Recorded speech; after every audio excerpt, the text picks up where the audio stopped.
తాకట్లో ఉన్న మీ బంగారాన్ని విడిపించి ఆ రోజు ఆన్లైన్ రేటుకి కొంటాం. Sharma gold company. నమస్కారం, వెల్కమ్ టు సుమన్ టీవీ. నేను గీతాంజలి. శ్రీమాత్రే నమః. ప్రస్తుతం మనతో పాటు కామాఖ్య అమృత శోధన సంస్థ వ్యవస్థాపకులు, అమ్మవారి ఉపాసకురాలు వేణుశ్యామ అమ్మ ఉన్నారు. వారితో మాట్లాడదాం. అమ్మ నమస్కారం. మా ధనత్రయోదశి అందరూ ఎంతగానో ఎదురు చూస్తూ ఉంటారు. ధనత్రయోదశి కోసం ముఖ్యంగా లక్ష్మీ ఆరాధన చేస్తూ ఉంటారు. విశేషంగా సాయంకాలం పూట లక్ష్మీ ఆరాధన చేయడం చాలా మంచిదని అంటారు కదమ్మా. మరి ఈసారి వచ్చేటువంటి ఈ ధనత్రయోదశి విశిష్టత ఏంటి, ఆ రోజున విధిగా ఆచరించవలసినవి ఏమిటో కూడా వివరించండి. ధనత్రయోదశి, ధనము అంటే నిజమైన ధనం ఏమిటి అని మనం తెలుసుకోవడమే ధనత్రయోదశి యొక్క ముఖ్య ఉద్దేశం. పైగా ఏంటి అంటే ఆ రోజు ఏది చేసినా సరే అన్నింతలు వస్తుంది అని చెప్పడం మనం వింటాం కదా. అంటే ఏంటంటే అది అక్షయ పాత్రలా మనం ఏం చేసామో అది అలా పెరుగుతూ పోతుంది అని చెప్తారు. కానీ ఇక్కడ ధనత్రయోదశికి వచ్చేసరికి ఏంటంటే చాలామంది బంగారం కొనుక్కుని ఇంకా అంటే బోల్డ్ అంత బంగారం వస్తుంది అని షాపులకి వెళ్ళి కొనుక్కోవడం మనం చూస్తాం. అవును, నేనేమంటానంటే బంగారాన్ని కొనుక్కోవడం కంటే మన మనసుని బంగారంలా మార్చుకోవడం. కానీ నిజమా అమ్మా, అది బంగారం వెళ్ళి కొనుక్కోవాలి అంటే ఆఫర్స్ చాలా పెడతారు. కానీ నిజంగా ఏంటి అంటే ఏది వృద్ధి అయితే మనకు మంచిది అన్నది మనం తెలుసుకోవాలి. ఏది వృద్ధి అయితే అంటే ఇప్పుడు ఒకరోజు వెళ్ళి మీరు బంగారం కొనుక్కుని అది బోల్డ్ అంత అవుతుందనో ఏదో మీ ఉద్దేశంతో కొనుక్కుంటున్నారు. అది మంచిదా? నిజంగా మనలో వృద్ధి అయ్యే జ్ఞానాన్ని పెంచుకోవడం మంచిదా తెలుసుకోవాలి ఫస్ట్. అంటే మనం నిజానికి అంటే లక్ష్మి అంటేనే అది ఒక రకంగా చెప్పాలి అంటే లక్ష్మి అంటే ఏంటి? మాయా అని అర్థం. ఎందుకు? విష్ణుమూర్తి యొక్క శక్తి ఆవిడ. విష్ణువుని ఏమంటున్నారు? విష్ణు మాయా విలాసిని. విష్ణువు ఎప్పుడు మనకి మాయ ఇస్తూ ఉంటాడు. ఆ శక్తి ఆవిడ కదా. అంటే మాయాశక్తి ఆవిడ. అంటే మన ఎప్పుడు మాయలోనే పడేస్తూ ఉంటుంది. నిజమైన ఐశ్వర్యం అంటే ఏంటి అంటే ఏమున్నా లేకపోయినా ఎప్పుడు తృప్తిగా ఉండడమే ఐశ్వర్యం. అంటే మీ దగ్గర ఎన్నున్నా సరే నాకు ఇది లేదనుకోవడం ఐశ్వర్యమా? అంటే అసంతృప్తి అన్నది ఐశ్వర్యం కాదు. రెండో చోటుకు వచ్చేసరికి మన దగ్గర ఏమున్నా సరే మనం దాచేసుకుని ఇంకోళ్ళకి ఇవ్వలేకపోవడం ఐశ్వర్యమా? కాదు, అస్సలు కాదు. అంటే చాలా మంది చూడండి, వాళ్ళ దగ్గర బోల్డ్ అన్నీ ఉంటాయి కానీ లోభత్వం. ఈవెన్ దేవుడికి కూడా ఇవ్వలేరు వాళ్ళు. అది ఐశ్వర్యమా? అది ఐశ్వర్యం ఉన్నట్టు కాదు కదా. అంటే డబ్బులు అంటే మీ దగ్గర బ్యాంకులో డబ్బులు ఉన్నాయో మీ ఇంట్లో డబ్బులు, కానీ మీరు ఇక్కడ ఇదేం చేయట్లేదు కదా. అది ఐశ్వర్యం కాదు. మీరు ప్రశాంతంగా పడుకోలేకపోవడం ఐశ్వర్యమా? కాదు. తిండి తినలేకపోవడం ఐశ్వర్యమా? ఇవన్నీ ఉన్నాయి. ఇవన్నీ ఐశ్వర్యాలు కాదు కదా.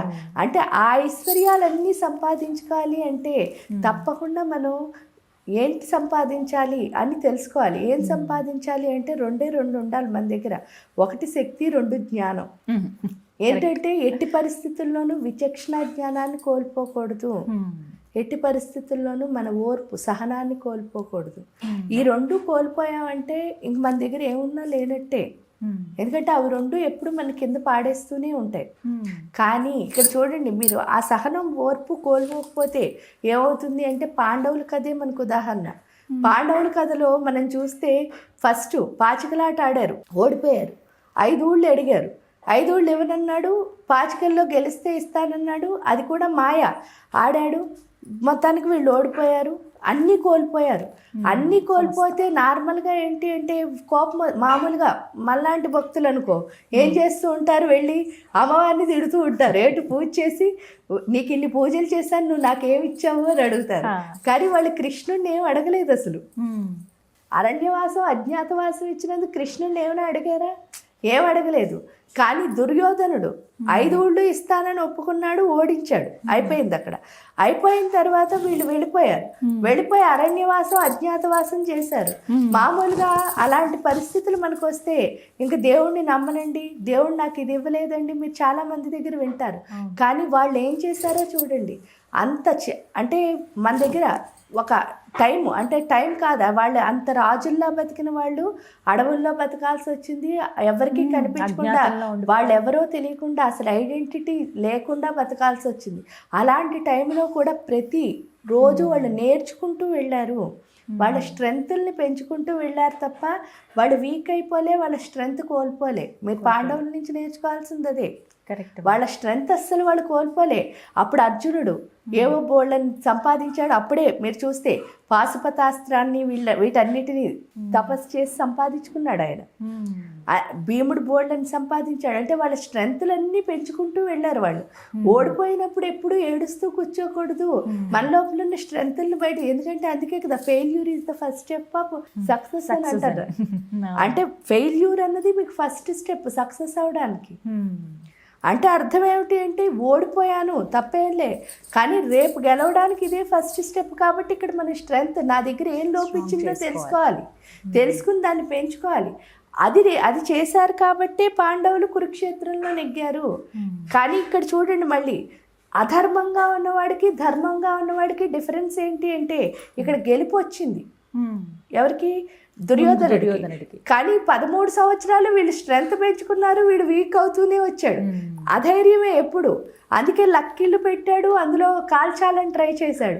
ఆ తర్వాత వీళ్ళు అజ్ఞాతవాసంలో పట్టేసుకుని మళ్ళీ 13 అంటే వీడు ఎప్పుడు వాళ్ళ కోసమే ఆలోచించాడు. ఎందుకంటే వీడు అధర్మంగా ఉన్నాడు కాబట్టి. వీళ్ళు ధర్మంగా ఉన్నారు కాబట్టి వీళ్ళది ఒక్కటే వీళ్ళు చూసుకున్నారు. పక్క వాళ్ళు ఎవరి గురించి వీళ్ళకి అనవసరం.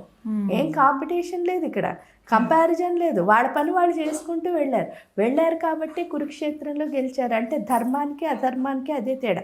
అధర్మం దగ్గర ఎప్పుడు ధైర్యం ఉండదు, ధర్మం దగ్గర ఎప్పుడు స్ట్రెంగ్త్ ఉంటుంది. వాడి స్ట్రెంగ్తే పెంచుకుంటూ వెళ్తాడు. ఇది ఇక్కడికి వచ్చిన తర్వాత ఏంటయింది? కురుక్షేత్రం అన్న పెద్ద సంగ్రహం గెలిచి మొత్తం వాడికంటూ ఏమీ లేకుండా చేస్తారు. వీడు కనుక 5 ఊళ్ళు కనుక ఇచ్చుంటే వాడితో సహా అన్నిటినీ తీసేశారు పాండవులు. ఇక్కడికి వచ్చేసరికి ఇక్కడ గెలిచి ఉంటే, అంటే చాలామంది నేను పూజ చేశాను నాకు ఇవన్నీ వచ్చేయాలి, లేకపోతే నా పూజ చేసిన ఫలితం లేదు, నేను ఈ సిద్ధులు చేయలేను అది అని అనుకుంటారు.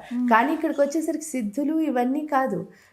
వాళ్ళు చాలా గొప్పవాళ్లే పాండవులు, కానీ ఓడిపోయారు.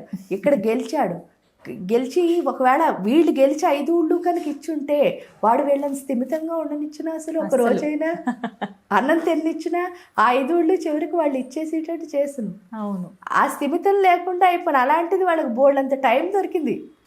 అందుకే జ్ఞానాన్ని పెంచుకున్నారు, శక్తిని పెంచుకోగలిగారు.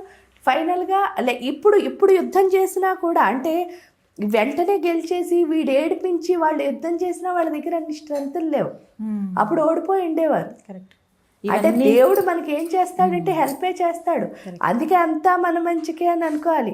ఆ చిన్న ఓర్పు ఉండాలి ఎప్పుడు. మనం ధర్మంగా ఉన్నంతసేపు ఓడిపోయినా ధైర్యంగా ఉండగలుగుతాం. అధర్మంగా ఉన్నంతసేపు గెలిచినా అభద్రతే ఉంటుంది. ఎప్పుడెప్పుడు ఏమవుతుందా అని అది మనకు అర్థమయ్యేటట్టు. అందుకని ధనత్రయోదశి రోజు ఏం నేర్చుకోవాలి అంటే ఇదే నేర్చుకోవాలి. అంటే మనలో ఉన్న స్ట్రెంగ్త్ని ఎలా పెంచుకోవాలి అని. ఎందుకు ఈ సృష్టిలో ఉన్న ప్రతి పీసు ఒక యూనిక్కే. మీలో కొన్ని స్ట్రెంగ్త్లు ఉంటాయి, నాలో కొన్ని స్ట్రెంగ్త్లు ఉంటాయి. నా స్ట్రెంగ్త్ని నేను పెంచుకోవాలి తప్ప మీ స్ట్రెంగ్త్ ఏంటో నేను చూడకూడదు. అదే కంపారిజన్. ఎప్పుడైతే చూసానో మీలా చేయాలని ట్రై చేసేస్తున్నాం.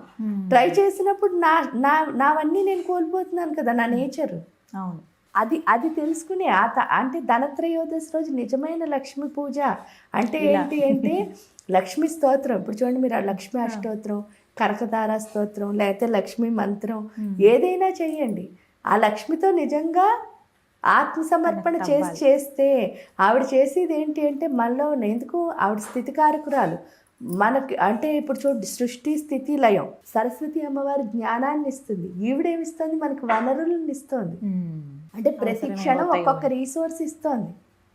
ఆ రీసోర్స్ని మనం తీసుకునే స్థితి మనకు ఉండాలి కదా. కరెక్ట్. ఆ తీసుకునే స్థితి ఉండాలి అంటే మాత్రం తప్పకుండా ఇవన్నీ వదిలేయాలి. మన లోపల ఉన్నది పెంచుకోవాలి.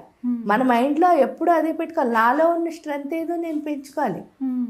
ఎందుకు మీరు చెప్పండి, మీరు ఫస్ట్ రోజు వచ్చారు, ఈ పని మొదలు పెట్టారు, అప్పుడు మీకు ఇంత తెలివి ఉంటుందా, ఇంత మెచ్యూరిటీ ఉంటుందా, ఇలాంటి క్వశ్చన్స్ అడగాలని తెలుస్తుందా?